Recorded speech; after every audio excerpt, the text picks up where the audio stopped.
Hello and welcome to my slideshow on peer assessment for teachers and instructors. This is for my PIDP 3260, Assignment 4 Evaluation Strategies. A lot of teachers may not like being peer or colleague reviewed.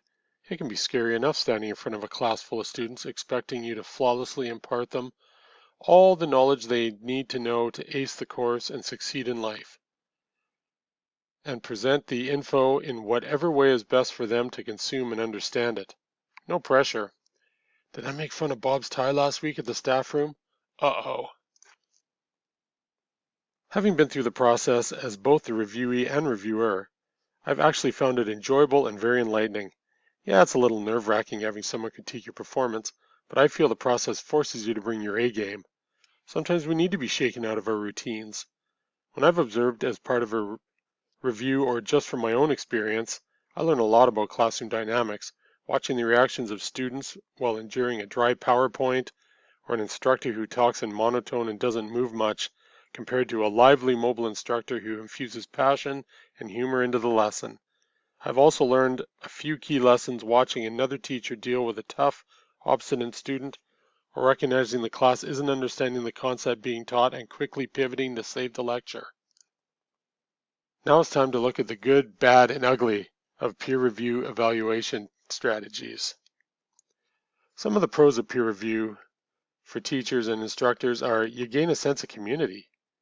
When you're in the classroom every day and don't interact with your peers, you can feel alone and isolated. Soliciting and giving feedback can help create community by sharing things that have worked well and lessons learned with your colleagues. Also, you go beyond student course evaluations for feedback. It's important to use different sources for collecting data to see if the feedback is similar. Leveraging your peer feedback to improve your teaching. This can help you increase critical reflection and motivate you to experiment with new teaching methods. Research shows instructors who participate incorporate more active learning strategies, increase quality of feedback to students, and enjoy discussing teaching with their colleagues. Also, observing your peers can help you enhance your teaching. You might observe a new technique that can spark ideas for you to try in your classroom.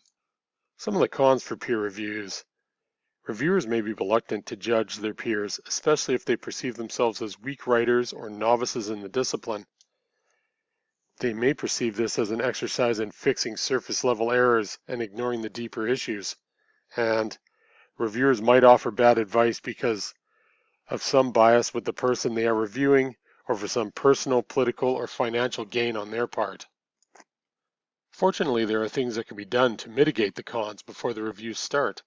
Getting together as a department and setting out some ground rules will help keep an even playing field in the process. First, set goals for using peer feedback. What is the purpose of the reviews? Are they to be used to improve teaching, provide evidence of your growth as an instructor, or for promotion? Or are they used to set department standards on the level of teaching quality that's desired? How do you and your department define effective teaching? This should be the guiding question when creating parameters everyone will be judged by. What other sources of data are you looking to collect?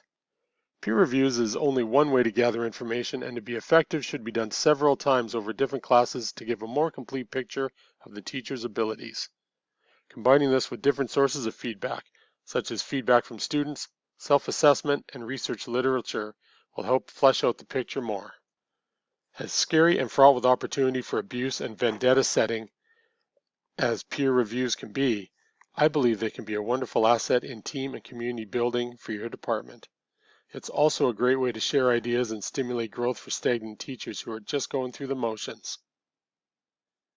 This has been my presentation of peer review for teachers as an evaluation strategy. I hope you have been inspired to give it a try.